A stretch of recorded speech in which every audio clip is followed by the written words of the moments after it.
பல்கலைக்கழகத்தினுடைய அரசியல் விஞ்ஞான பீட சிரேஷ்ட விரிவுரையாளரும் வியூ அமைப்பினுடைய ஆலோசனை குழு உறுப்பினருமாக இருக்கக்கூடிய கலாநிதி நதிகா தமயந்தி அவர்கள் இன்றைய இந்த நேர்காணலில் எங்களோடு இணைந்திருக்கிறாங்க. அவர்களிடமும் நாங்கள் இந்த அரசியல் சார்ந்து பெண்களினுடைய வகைப்பாகம் மற்றும் தற்காலத்து நிலைமைகள் சார்ந்தும் பேச இருக்கின்றோம். வணக்கம். இன்றைய தினம் தற்காலத்து அரசியல் நிலவரத்தை பொறுத்த மட்டிலே இளைஞர்கள் மற்றும் பெண்கள் மத்தியிலே தீர்க்கப்படாத பிரச்சனைகளை நீங்கள் எவ்வாறு பார்க்கிறீர்கள்? பெண்கள் மற்றும் அதை போன்று இளைஞர் யுவதினுடைய பிரச்சனைகள் என்று நாங்கள் பார்க்கின்ற சந்தர்ப்பத்தில் வடக்கு தெற்கு என்ற பேதம் கிடையாது. உங்களுக்கு தெரியும், வட மாகாணத்தை நாங்கள் எடுத்துக்கொண்டால் அதிகமான விதவைகள் இருக்கின்றார்கள். அதை போன்று தென் மாகாணத்திலும் அதே நிலவரம் தான் காணப்படுகின்றது.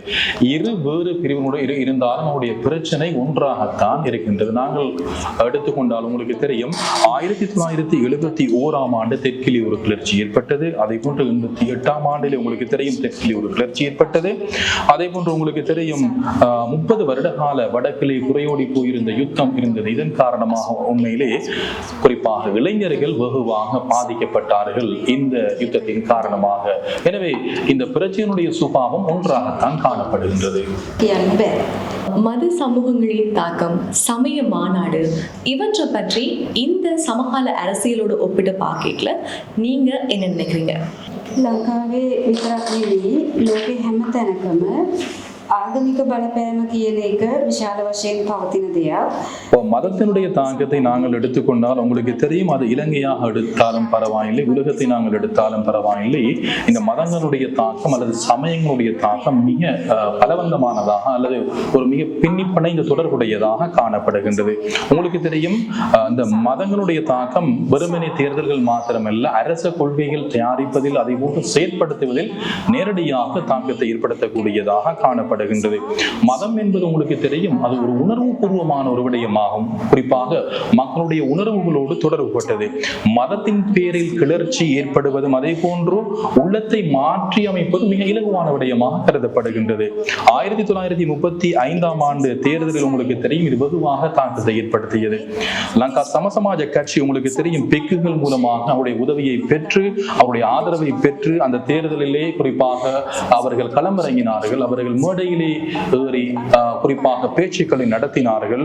அவர்களுடைய அடிப்படை கொள்கையாக அல்லது பிரச்சாரமாக இருந்தது வறுமை மற்றும் ஒடுக்கப்பட்ட மக்களுடைய பிரச்சனைகளுக்கு தீர்வு காண வேண்டும் என்ற ஒரு பிரச்சாரம் தான் அவர்கள் மத்தியிலே அக்காலகட்டத்திலே காணப்பட்டது. ஆனால் உங்களுக்கு தெரியும், தற்போதைய காலகட்டத்தை நாங்கள் எடுத்துக்கொண்டால் ஜாதிக ஹெல உரிமை என்ற கட்சி 2 மாதத்தில் அங்கீகரிக்கப்பட்ட ஒரு அரசியல் கட்சியாக அவர்கள் பதிவு செய்யப்படுகின்றார்கள். குறிப்பாக அவர்கள் பாராளுமன்ற தேர்தலில் கடந்த ஒரு தேர்தல் ஒன்றிலே அவர்கள் வேட்புமனு தாக்கல் செய்கின்றார்கள். 12 பேர் பாராளுமன்ற உறுப்பினராக அவர்கள் தெரிவு செய்யப்படுகின்றார்கள். எனவே மதம் என்பது உங்களுக்கு தெரியும், அரசியலோடு பின்னிப்பணைந்ததாக காணப்படுகின்றது. அரசியல்வாதிகள் இதனை உங்களுக்கு தெரியும், இந்த மதத்தின் போர்வையில் அரசியல் செய்கின்ற விடயத்தை சூட்சகமான முறையில் பயன்படுத்துகின்றார்கள்.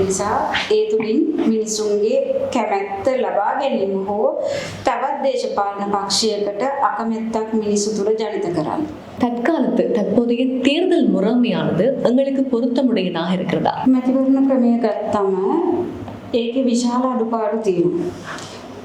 தேர்தல் முறைமை நான் குறித்து நான் கதைக்கின்ற சந்தர்ப்பத்தில் உங்களுக்கு தெரியும், இது பல நீண்ட காலமாக பல குறைபாடுகளுடன் நிலவுகின்ற ஒரு முறைதான் இலங்கையிலே காணப்படுகின்றது. நீண்ட காலமாக குறிப்பிடக்கூடிய விடயம் தேர்தல் முறைமை மாற்றத்துக்கு உட்பட வேண்டும் என்ற அந்த கருத்து நிலவுகின்றது.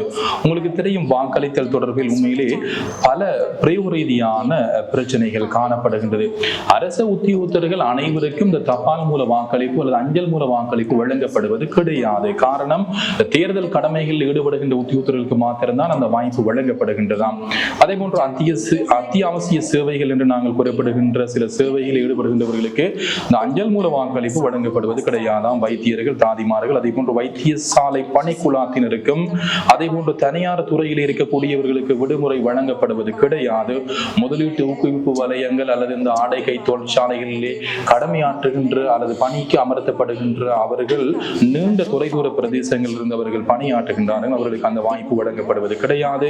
பொது பயணிகள் போக்குவரத்து துறை, அதே போன்று நாட்டாமி அல்லது இந்த உழைக்கும் வர்க்கத்தினருக்கு, அதே போன்று வெளிநாடுகளில் இடம்பெயர்ந்து பணியிலே ஈடுபடுகின்றவர்கள் அல்லது எங்களுடைய வெளிநாடுகளிலே அதாவது இடம்பெயர்ந்து தொழிலாளர்களாக கடமையாற்றுகின்றவர்களுக்கு அந்த வாய்ப்பு வழங்கப்படுவது கிடையாது. அவர்களுக்கு நிச்சயமாக முன்கூட்டியே இந்த வாக்களிக்கக்கூடிய முறைமை ஒன்று வழங்கப்படல் வேண்டும் என்ற விடயத்தை அவர் குறிப்பிட்டிருந்தார். அது மாத்திரமல்ல, உங்களுக்கு தெரியும், பெண்கள் அதே போன்ற இளைஞர்களுடைய பிரதிநிதித்துவம் என்பது உங்களுக்கு கீழ் மட்டத்திலே தான், அடிமட்டத்திலே தான் காணப்படுகின்றது. ஆனால் அது மேல் மட்டங்களுடைய பிரதிநிதித்துவம் காணப்படுவது கிடையாது. எனவே கோட்டா அல்லது உங்களுக்கு தெரியும் பங்கு முறைமை ஒன்று ஏற்படுத்தப்படல் வேண்டும். விசேட தேவையுடையவர்களும் அதில் உள்வாங்கப்பட வேண்டும். விசேட தேவையுடையவர்களுக்கு தற்பொழுது உங்களுக்கு தெரியும் இந்த இயலாமையுடைய நபர்கள் என்று குறிப்பிடுகின்றார்கள். நான் அந்த வசனத்தை தெரிவிக்க விரும்பவில்லை. விசேட தேவையுடையவர் என்ற வசனத்தை நான் தெரிவிக்க விரும்புகின்றேன். அதே போன்று உங்களுக்கு தெரியும் இந்த இடம்பெயர்வு தொடர்பான பாலின தொடர்புகளை பேணக்கூடியவர் இருக்கின்றார்கள். அவர்களுக்கும் இந்த வாய்ப்பு வழங்கப்பட வேண்டும். உள்ளூராட்சி அதிகார சபைகள், அதே போன்று மாகாண சபை, பாராளுமன்றத்திலே இவர்களுடைய பிரதிநிதித்துவம் சரியான முறையிலே ஊர்ஜிதப்படுத்தப்பட வேண்டும். வேட்புமனுக்களின் பொழுது உங்களுக்கு தெரியும் கட்சிகள் குறிப்பாக அந்த பங்கு, அவர்களுக்குரிய பங்கை கட்டாயமாக வழங்கப்படுதல் வேண்டும். வாக்குகள் மூலமாக நாங்கள் பிரதிநிதிகளை தெரிவு செய்கின்றோம். ஆனால் உங்களுக்கு தெரியும் அவர்களை கேள்விக்குட்படுத்துகின்ற அல்லது விசாரணைக்குட்படுத்துகின்ற மீள அழைக்கின்ற உரிமை காணப்படவில்லை.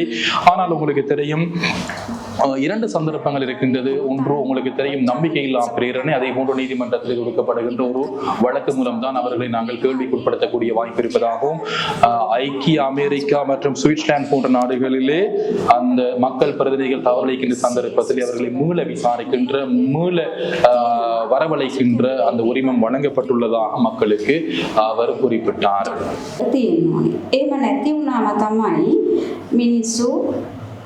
ஜனதா நியோஜிதයන්ට විරුද්ධව පාරට ගන්න උත්සාහ කරනවා. தற்போதைய அரசியல் கலாச்சாரத்தை வீழ்ச்சியடைய செய்ய வேண்டுமா? இது பற்றிய உங்களுடைய பார்வை என்ன?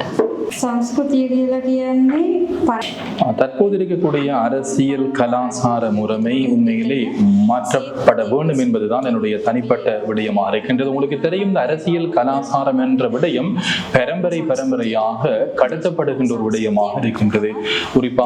குறிப்பாக மனப்பாங்குகள், மன வெளிச்சிகள் இவை யாவும் ஒன்றோடொன்று தொடர்புபட்டதாக இருக்கின்றது. அரசியலை பொறுத்தவரையில், அரசியல் கலாச்சாரத்தை பொறுத்தவரையில் சட்டம், நிறுவனங்கள், அதே போன்று பிரதிநிதிகள், பிரஜைகளுக்கு இடையிலான தொடர்பு என்ற விடயம் மிக முக்கியமானதாக காணப்படுகின்றது. எங்களுடைய அரசியல் கலாச்சாரத்திலே நாங்கள் அரசியல் எழுத்தறிவை நோக்கினால் அது உயர்ந்த பட்சம் இருக்கின்றது. ஆனால் அரசியல் அந்த கலாச்சாரம் பிழையான முறையிலே பயன்படுத்தப்படுகின்றது அல்லது கையாளப்படுகின்றது. பிரஜைகள் அனைவரும் சமமே, அனைவருக்கும் சம உரிமை வழங்கப்பட வேண்டும். பிரஜைகளிலே முதலாம் தர பிரஜைகள், இரண்டாம் தர பிரஜைகள் அல்லது தமிழ், முஸ்லிம் அல்லது சிங்களம் என்ற அடிப்படையில் வேறுபாடு காணப்பட முடியாது. அனைவருக்கும் சம உரிமை வழங்கப்பட வேண்டும்.